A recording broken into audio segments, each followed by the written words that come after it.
Business Unity South Africa and Business Leadership South Africa have written an open letter to President Cyril Ramaphosa regarding the potential cabinet reshuffle. Dear President Ramaphosa, as an expected cabinet reshuffle approaches, we write to express businesses' views on the key characteristics of new ministers that we believe are required to address our country's complex challenges. Business remains a committed partner to government in delivering on priority interventions, and we hope to work with an accountable cabinet of leaders who exhibit unquestionable honesty and integrity. We require a cabinet capable of driving urgent implementations across a wide range of areas, as well as detailed knowledge of the complex issues to be resolved. We must ensure that the new cabinet inspires public and business confidence so that investor sentiments improves dramatically. We believe that all ministers should have the following characteristics. They must be intellectually curious and capable of seeking out global best practice and expertise and synthesizing it with local conditions. They must be able to listen to and evaluate complex, often competing claims in the best interest of all South Africans. They must be open to changing their minds in the face of new evidence. Top-performing ministers must prioritize policy while also ensuring delivery. This includes the entire reporting ecosystem as well as the policy-making functions, regulations, and others. Consultation and decision-making processes must be followed correctly but quickly, and they must not interfere with decisive and urgent implementations. Ministers must also collaborate with Parliament to expedite key pieces of legislation,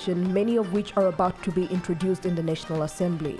Ministers must be aware of the importance of careful and credible stakeholder communications. This does not imply going through the motions or referring every issue to NEDLAC, but rather than the timelines for implementing solutions to many of our crises necessitate a credible, energetic sense of communication and stakeholder management. Given the historically slow pace to reform implementation, many investors simply do not believe our plans. To change their minds, they must see consistent on-time delivery of these milestones. This communication should be two-way so that we can provide ministers with timely feedback from business and others to help them implement change. Ministers must also recognize the importance of government collaborating with business to get things done. They must be willing to use all available resources both domestically and internationally, including those outside of government. While all departments play an important role in government, we believe there are few that are critical to the operation of our economy and deserve special attention and consideration. Because the success or failure of these ministries over the next 2 to 3 years will determine whether we can rebuild hope and confidence in our economy, we'd like to single them out and comment on them individually.